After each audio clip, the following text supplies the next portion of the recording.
Assalamualaikum warahmatullahi wabarakatuh.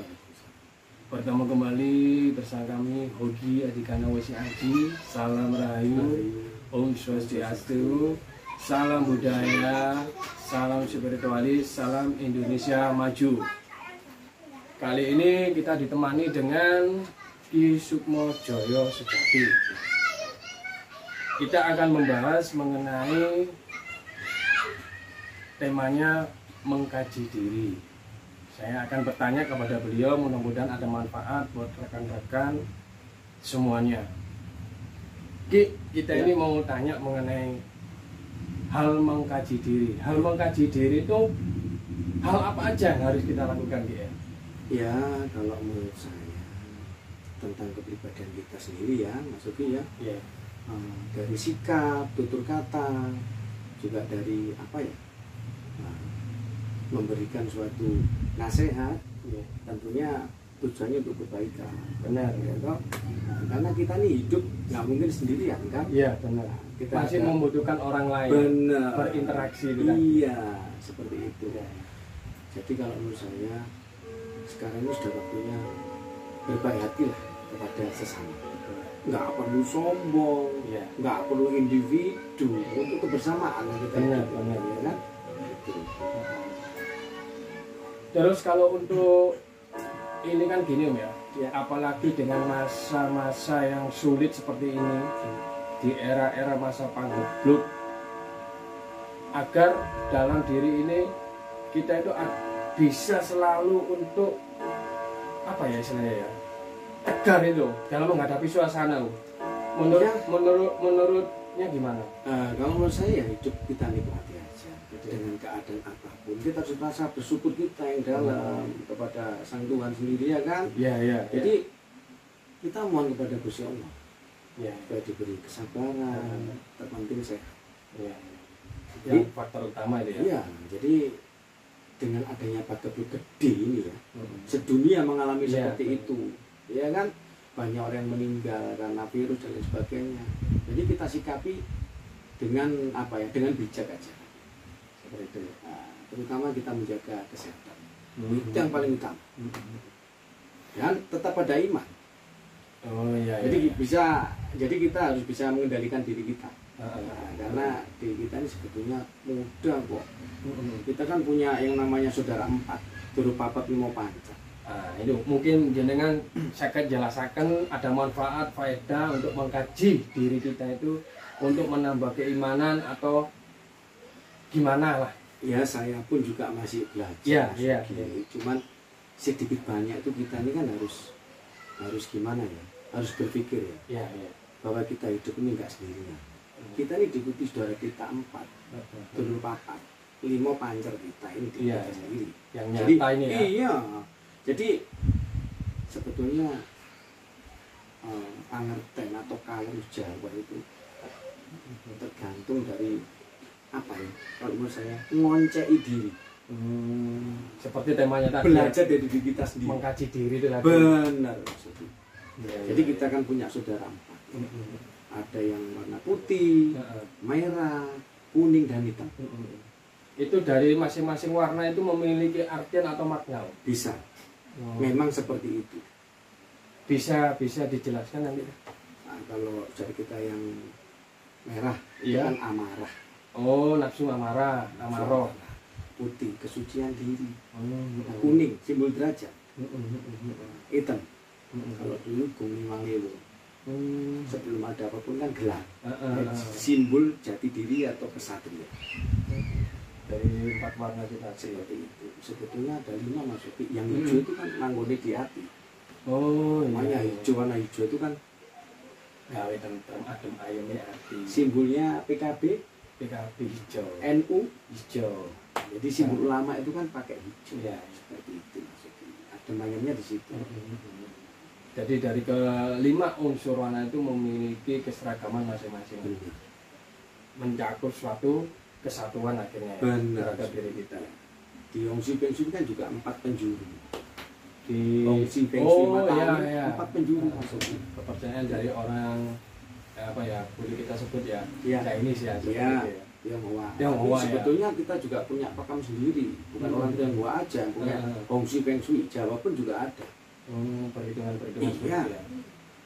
Arah mata angin kita menghadap mana, kelahiran pon, legi, kliwon, paing atau wage itu menghadap mana, itu ada di feng shui Jawa. Iya. Itu. Jadi apa yang disampaikan oleh Ki Sukmo Joyo Sejati ini mudah-mudahan nanti ada manfaat, ada hikmah yang bisa diambil. Kita teruskan dulu bincang-bincangnya. Nah sekarang gini ya, kalau sudah kita untuk mengaji diri di dalam diri kita seperti yang Ki Sukmo Joyo Sejati sebutkan tadi ya, Iya. mengenai tataran hidup manusia itu kan berbeda-beda. Iya. Tapi dalam hal berbeda-beda itu, kalau kita mau mengkaji diri kita, mengoreksi diri kita, ya apa sih urip itu sing sak temene urip iku mau. Kalau menurut Ki Sukmo Sejati gimana seperti itu? Ya? Sebetulnya kita hidup itu sederhana aja. Ya kan? Terutama kita belajar kesabaran yang utama. Yang utama itu ya. Kesabaran itu kelihatannya remeh tapi sulit masuknya. Benar, penerapannya nggak semudah yang dia bicarakan. Iya. Ya. Terus setelah itu Keimanan kita untuk memperkokoh ya. yakin mengimani diri juga. Mengimani diri. Jadi kita berangkat tuh dari diri kita sendiri, ya kan? Karena kita orang yang beriman. Tapi kalau tidak mengimani diri kita sendiri, ya percuma. Akhirnya banyak Menyikapi di luar itu kan nanti silih genje jadi. Biar tidak ada keraguan-keraguan dalam diri kita ya. Benar. Ada mantapnya lah. Jadi kita ini harus percaya diri dulu Mas Uki, sebelum melangkah. Nah, soalnya kita mau kemana gitu ya, mau perang atau mau perjalanan, kita harus yakin dengan diri kita sendiri. Kalau nggak yakin grogi, kita belum maju sudah mengaku kalah kan gitu. Konyol lagi ya. Iya, belum perang mengaku kalah. Jadi harus punya percaya diri satu. Dua sudah punya keimanan tadi. Ya, kan? Ketika tinggal melakukan apa, prospek kita ke depan itu bagaimana? Jadi harus dijadwalkan dulu gitu. Jadi ada planning ya. Ada planning. Ada planning ya. Nggak Sampai ke sana iya. Semua kan lewat tatanan dulu tuh Mas Uki. Iya, Tidak sembarangan orang itu untuk melangkah. Kalau nggak dischedulkan, nggak dijadwalkan, bisa selegenje nanti kita amburadul. Soalnya mau jalan ke A gitu ya, bisa ke B, ke C dulu. Nggak sesuai tujuan. Iya, ketemu temen di jalan, nyangkut, mampir. Padahal tujuannya utama nanti lupa. Nyangkut akhirnya. Jadi kita harus ada dedikasi yang kuat terhadap diri sendiri. Apa sih yang harus kita lakukan? Harus percaya diri kita. Apalagi menghadapi perekonomian sekarang ini, virus dan kalau kita nggak punya prinsip, nggak punya percaya diri, kita imun kita juga terganggu kan? Karena pola pikir secara logikanya seperti itu, tapi secara nalurinya kita kembalikan lagi.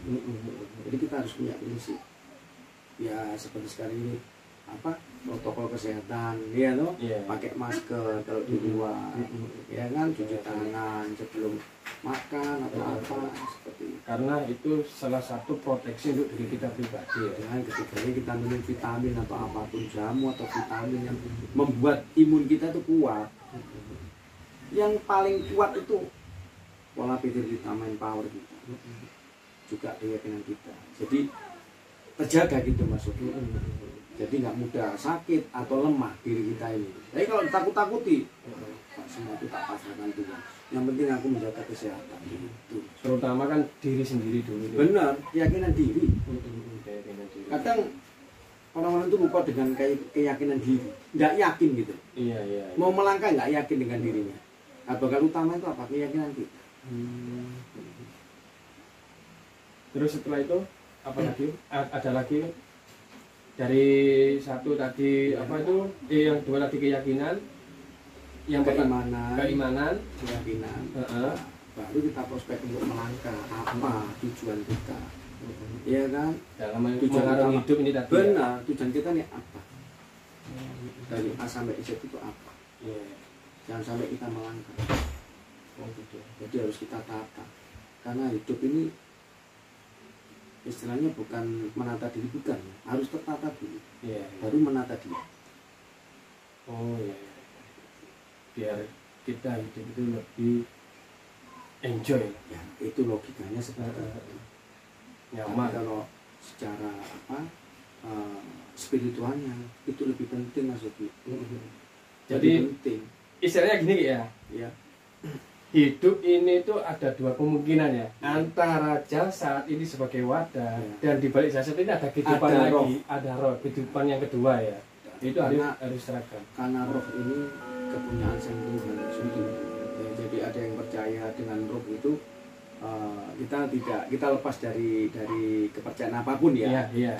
Karena semua agama itu baik. Benar. Jadi roh itu kalau kita masih jadi jabang bayi di dalam kandungan ibu, 3 bulan kita udah ditiup sama roh Kundalini. Di dalam kandungan 3 bulan Makanya tadi. kalau roh Kundalini digugurkan, bahaya Mas Yogi. Orang itu hidupnya pasti enggak. Karena sang jabang bayi ini dijatuhkan atau digugurkan, Iya. hidup dia. Memang jasadnya mati, tapi ruhnya hidup.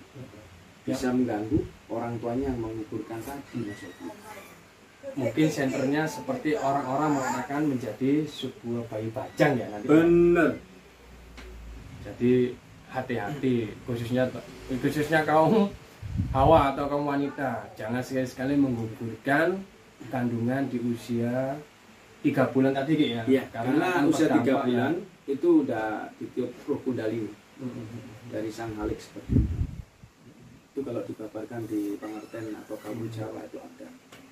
karena menimbulkan efek itu tadi ya, yang saat ini mungkin nggak terasa, kedepannya nanti Yang pasti seperti itu Mas Uki. Makanya kalau ada orang keluran atau keguguran dengan sendirinya, ya, biasanya dikuburkan seperti oh ya layak selayaknya itu tadi ya, beda dengan yang dan bisa sengaja dikasih ya. nama.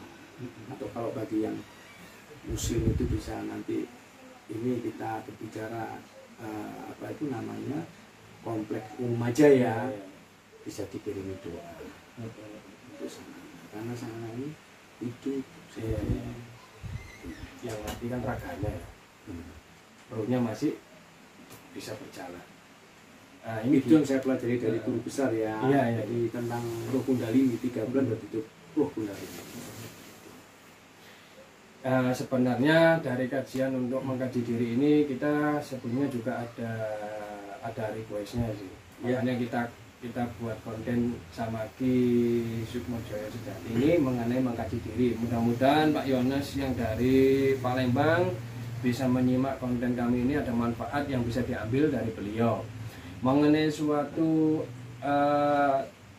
apa ya istilahnya itu, apakah perlu dalam suatu amalan itu baik secara lahir maupun batin kita melakukan sesuai aturan atau sesuai anjuran, baik itu puasa atau zikir atau amal-amal yang lainnya. Gimana menanggapnya bila itu tidak dilakukan tanpa bimbingan guru? Kalau menurut Ki Sukmojoyo Sejati bagaimana hal Kalau seperti itu? menurut saya setiap ini sepuh ya. Iya.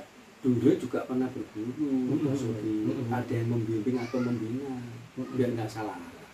Seperti itu. Karena kalau nggak ada guru atau yang bimbing atau yang bina, Iya.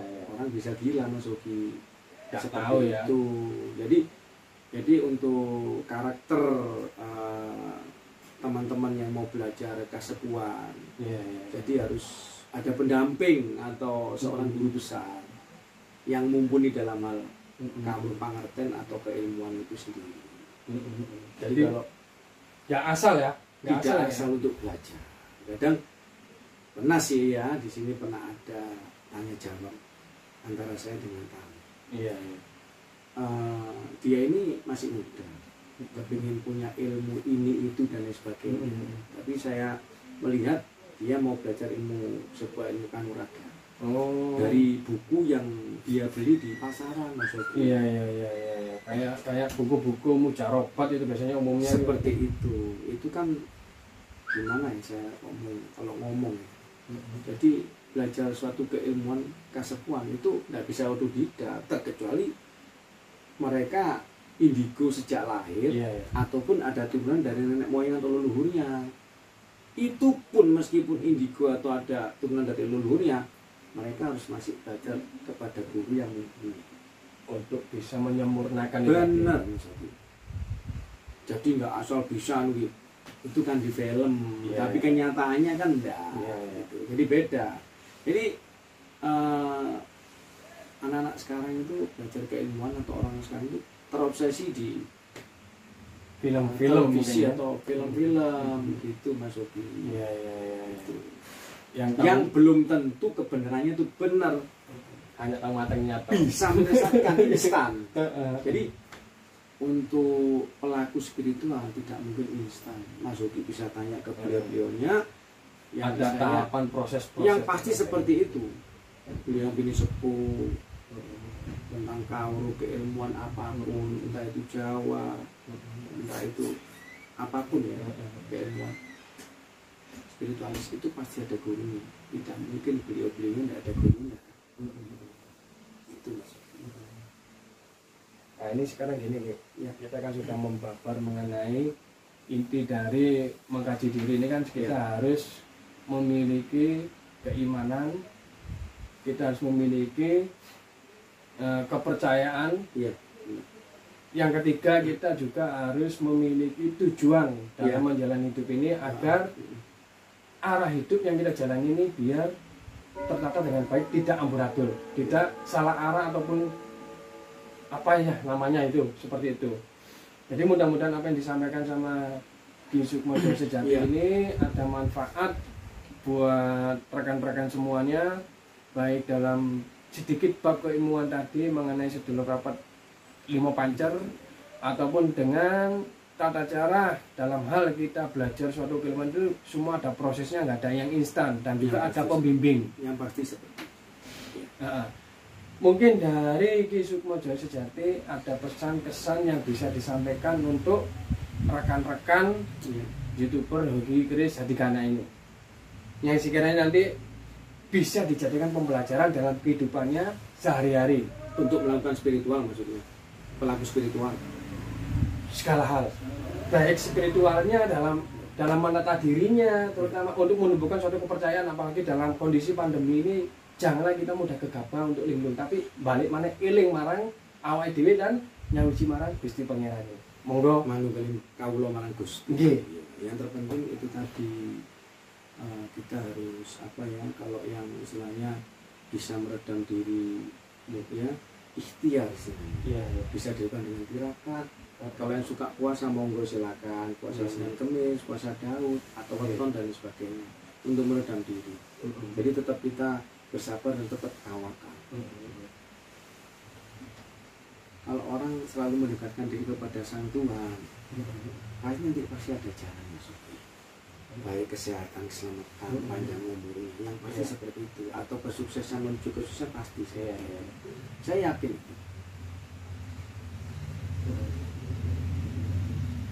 Terus untuk mengenai apa ya istilahnya ya, dalam hal apa istilahnya itu, khususnya untuk orang-orang yang mudah putus asa dalam menghadapi masa-masa seperti ini, mungkin ada yang bisa disampaikan Ya, oleh rawan memang rawan Ki Sukmojo Sejati ya, bisa karena sampaikan. yaitu tadi kembali ke mereka sendiri. Mungkin dalam hal keimanan dan keyakinan dirinya kurang.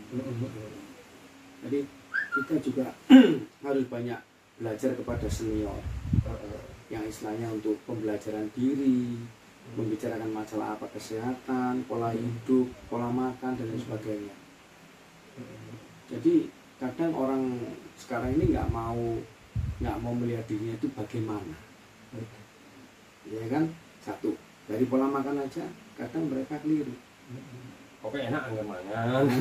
Jadi pertama itu Mas Obi. Iya. Kedua, sehabis makan pasti ngantuk. Ngantuk ini terus mereka tidur, tidak boleh.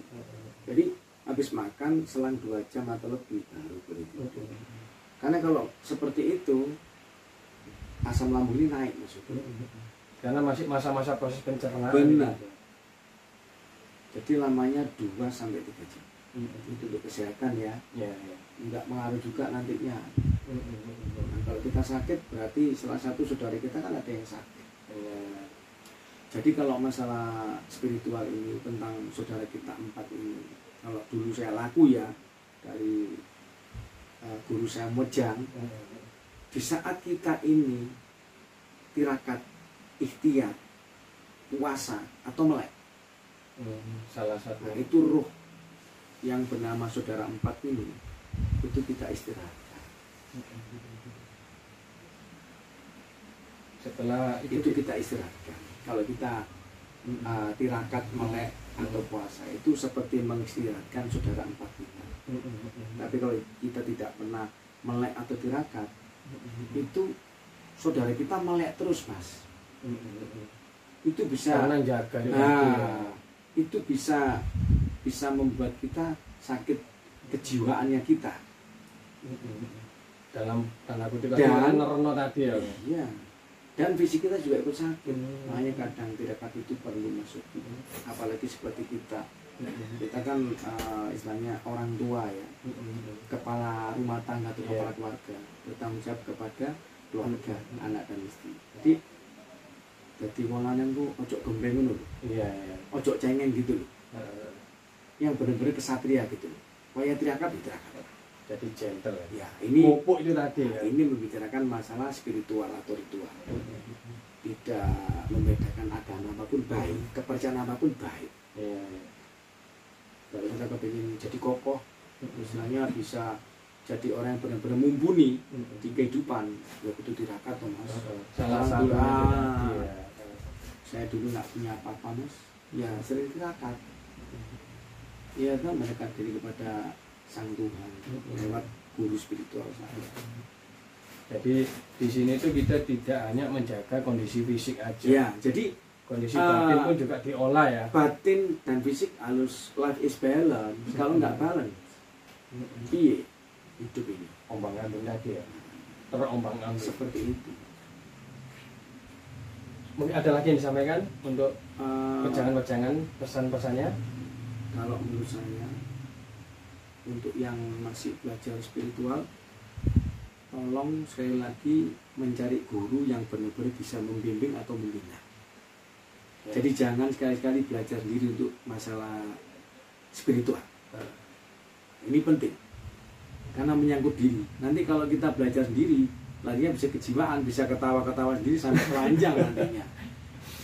Saya sarankan harus mencari guru yang benar-benar bisa mengayomi kita secara spiritual.